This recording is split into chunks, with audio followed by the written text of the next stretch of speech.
bread knife down, Peter. What? Oh, darling, you made me jump. Well, I thought I might catch you at it. At what? Making breakfast. I told you last night I was going to run the house for the weekend. Well, I forgot. Anyway, I was half asleep by the time you got back. Did you tell me anything else of interest? Oh, I doubt it. I was pretty drowsy myself. But at least I got through enough office work to be able to give you a free hand today and tomorrow. So, what would you like to do with all this lovely spare time? Oh, one thing I must do is clear some space for the builders. Good Lord, are they starting already? Well, only the very preparatory stages. Some materials. Seems to be jumping the planning permission gun, rather, but actually I think they know what they're doing. I'm surprised they work on a Saturday.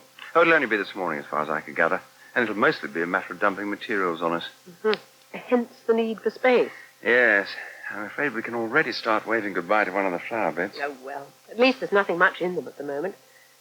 When are you going to break the news to Arthur that he's getting his beloved extension after all? Oh, might as well be today. Once the men start turning up, it's going to be pretty obvious. I wonder why he didn't let you bring up the subject the other day. Well, he probably thought when I said we wanted to talk to him that it was about old people's homes. Poor old thing. Now then, sit down and let me make you some breakfast. Too late. I've had mine. Serve the girls. Boy. In that case, before you head for the garden, will you sit and talk to me while I make mine? Righto. You can tell me about your afternoon with Jeremy. Oh, we had a pleasant hour out on Brad's boat. Did it make you long for one of your own? No, I just concentrated on enjoying myself. Over the past few months, I think I've managed to train myself not to have expensive dreams. Brad did offer to let me take further advantage of his boat when I felt like it. Oh, that's nice. Jeremy liked the idea a lot. So the father-son reunion worked out well? Quite well, except for one thing. They've been keeping from me the fact that Rob and Alexis took him off to a football match several weeks ago. So? Well, darling, it could have been dangerous for a child of his age. Even if there wasn't any violence, he could easily have got lost in the crowd. But he didn't, I assume? Ah, even so. And it all happened without Lynn's knowledge or approval. Well, I hope you're not going to make an issue of it, darling. Why? Because it's not fair on Jeremy. It would make it look as though he'd been telling tales out of school. Ah, good morning, Arthur. Good morning, Elizabeth. I'm just about to grill some bacon. Would you like some? No, thank you.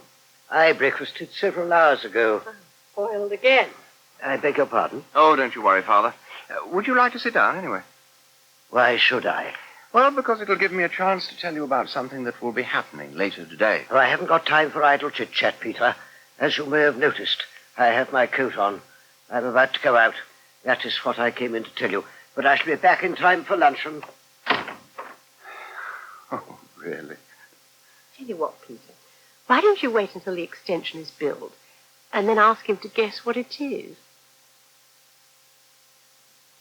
There you are, Sue. We're coming into Bath Station now. Are we? You can see how beautiful the place is, even from the train. Is it? Most people think so, darling. Do they? Oh, you're being impossible. And don't you dare say, am I? I wasn't going to. Where does the train go to after Bath? Bristol. Why? I'd like to see what Bristol's like. We're not going to be living in Bristol. I know. But I'd like to see what it's like anyway. Yeah, well, that's just too bad, young lady, because we're getting off here.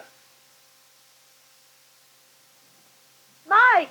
Claire! Over here! Hello, Nicola. Hello. Oh, thought you must have been held up when we didn't see you inside the station. There was nowhere for me to park, so I had to hover here by the car. Hello, Sue. Haven't seen you for a while.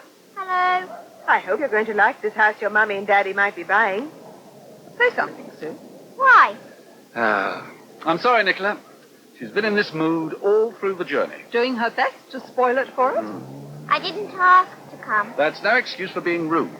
Well, perhaps we'd all better get going. Here's your coffee, Arthur. Thank you. I'm sorry the place isn't as tidy as it might be. I've been overslept. I've been up for hours, and what sleep I've had recently hasn't been very restful. I know what you mean. It's been like that for me most of the week. That's why I needed to catch up last night. What's happened to the noise? From the shop, you mean? Yes. There doesn't seem to be any of that music you've been complaining about over the last few weeks. Ramesh put a stop to it. Apparently the takings haven't been very good. Combination of the music putting customers off and Manji being too busy listening to it himself to serve people properly. So, things have turned out well for you, at least. Well, compared to some matters, that was one of my smaller worries. Some matters? Family problems with Shirley and Cliff. But they've now been ironed out, thank goodness. I wish I could say the same, George. I've found myself trying to avoid Peter all week, which is difficult considering that we live in the same house. Though I only live there under sufferance, of course. But why have you been avoiding him? Because he keeps wanting to talk to me. About your future? Well, what else can it be? Ever since I came across those brochures about old people's homes, I know he's been wanting to have it out with me. And that's why you've been sleeping so badly? Well, it certainly hasn't helped, knowing my own son wants to be rid of me. Although that doesn't stop him taking advantage of my presence while he can. He's always leaving me to look after my granddaughters while he's gallivanting out and about. Oh, dear. I wish I'd been able to help earlier. You mean you can help now? It all depends on how you feel about it, of course. But the thing is, Arthur, very soon I'm going to be moving out of this place. Oh. Well, that's very kind of you, George, but I'm not sure that it would suit me here. No, I didn't think living in such close proximity to a shop would be your cup of tea, Arthur, with or without music coming through the walls. But you sold Cane House, presumably in order to buy somewhere smaller. No, I wouldn't say smaller exactly. This is the box room. A special room for boxes. For storing all sorts of things into. What's wrong with cupboards? Sue, please. Sorry. Can I go in the garden? If you like, dear. I'm sure she can wait until we all go out there, Mrs. Murray. Oh, it's no bother. Come along this way, dear. Great. Now, you just be Sue careful really is of the those- limit. Yes. What are you smiling about? Well, two things, really. I mean, one is that I think Sue's interest in the garden is a way of making a concession. You mean now she's here, she doesn't think it's too bad? Well, at least she's starting to keep her options open. And the second thing? Well, by whisking Mrs. Mullins away, it gives us a chance to talk about the place without being polite. Oh, dear. What don't you like about it? But curiously enough, it's something Sue pointed out. Well, she's hardly said a word. Yeah, until we got here. It was indiscreet of her to blurt it out, but I think it's a terrible waste of this room just to use it for storage. Just look at the view out of the window. It is lovely. You can see a lot of the city. Do you remember there was a room very like it in Nicola's house? That's right, her study. Ah. Yes, crossed my mind the second we walked into it. You think the muse would return once you got your desk and things in here? Oh, I think the muse was already here. He'd come ahead of us. But what about the rest of the house, Mike? Do you have any worries there? Not that I can think of. I mean, we'll have to have the inevitable survey done, of course. But otherwise, it's smashing. Oh, darling. Oh. Well, of course, you'll only be allowed to distract me in that fashion at certain intervals. Laid down by contract. A very flexible contract. Oh, Claire, why the tears? Sorry, Mike. But they needed to come out. Oh, well, here's a hanky. Thanks. That's better.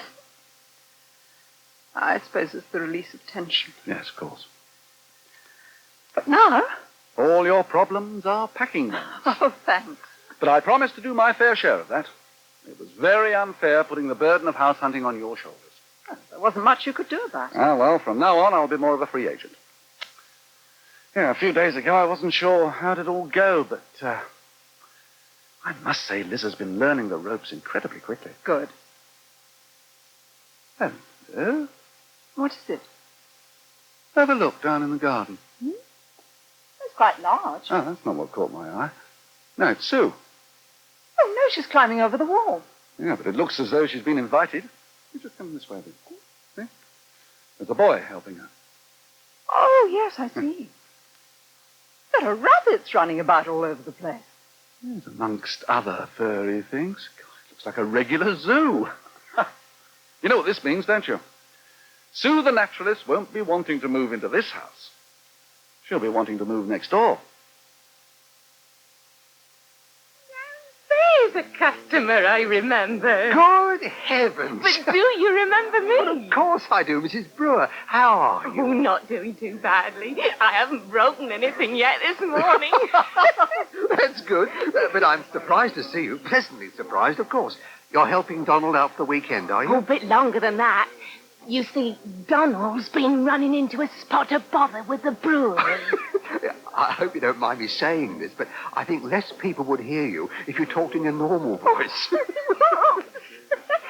Is that better? A little bit. What sort of trouble? He isn't married. Yeah, I see. I suppose I shouldn't be nosy, but who is it he isn't married to? Anybody. Anybody? Oh, I thought you meant... I know what you thought I meant, my lad. No, they like married couples to run pubs, and Donald was supposed to be getting married when he got this place, or so he told them, though I don't think there was ever anything in it. You mean he was deceiving them? Deceiving himself, more like. He's been nearly getting married for 30 years. To the same lady? I should hope not, for her sake. No, there's been a whole string of them. And they've all let him down. That's typical of a man, that is. What? Automatically thinking that the woman must be in the wrong. I'm sorry. Oh, that's all right. No, it's Donald himself. He's his own worst enemy. He can never bring himself to take the final plunge. But I don't see what this has to do with you. Well, I think the brewery finally tumbled that he's unlikely to go tripping up the aisle. But they do think he's a good landlord, so they've made a special concession in his case. Mm-hmm. He and I can run the Waggoners as brother and sister. But you are brother and sister. Well, that's what I said. What about your market garden, though? Oh, I was getting fed up with that anyway. Never been the same since my husband died. Oh, I'm sorry. Oh, don't be. A change is as good as a rest. Anyway, by now you must be dining first, my dear. What's it to be? Oh, a glass of white wine, I think, please. Oh, coming up. I'll just move this tray out. Oh, here we go. Oh, still, at least there weren't any glasses on it.